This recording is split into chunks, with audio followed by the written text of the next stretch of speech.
ntshela. Hallelujah. Malibonke igama lenkosi. Izwi lenkosi kwincwadi yezishilelo apha nguYohane umpostile kuthiwa apha makabhale kuthiwa bhala uthi unoyolo lomfi uthi mayesifa afele enkosini. Hallelujah. Amen. Malibonke igama lenkosi. Hallelujah. Ndiqinisekile ikhona into oye wabona kungemnandi ukuba mawuze ngaphambili ngoba wena unecawe unenhloni nangabanye abantu becawe abakwaziyo kodwa apha bekuthethwa ngoYesu unyana kaThixo elithi ngoko elilizwi lenkosi ungafi ungakhange umamkele uYesu Kristu. Mamela yiyo linto ibhazela kuyapha mandivale ngabazalwa njengengwevu ke ndiyaqonda kuba ikhona intshela kukho abantu abashekeleyo abafunwa nguThixo bona abacingayo ngezabo ingcinga okokuba namhlanje bake baqale bacinge kuqala. Hallelujah. Babonke igama lenkosi. Hallelujah.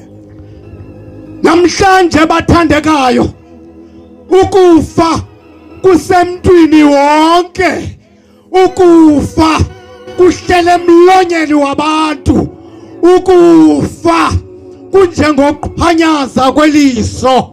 Hallelujah. Hallelujah. Akonyali namhlanje ukuthi indoda ifike ivulele ngembumbulu umzi wonke. Hallelujah. Bekungekho xesha beni becinge ngalo okokuba namhlanje bazaba kwelabafileyo kodwa likhona ixesha usenalo ungathi hayi kuya kuba ngomso ngoba eli xesha lixesha elincane. Lithe lilizwi lenkosi unoyolo lomfi uthi umayisifa afele enkosini.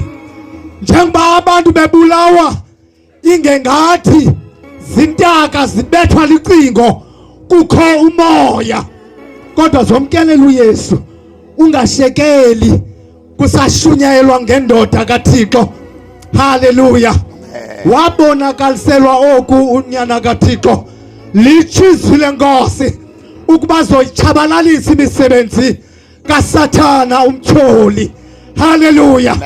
Imisebenzi kaSathana umtyholi ebangela uba mawuthormenteke, imisebenzi kaSathana umtyholi ebangela uba wena ungavumi uYesu Kristu. Hallelujah. Ungeza ngaphambili akaphela ixesha akavalwa.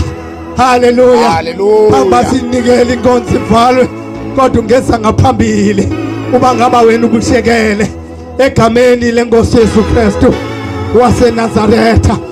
Obaba ubungqina ndikuxelele ndandiphambene ndandine-special phambano.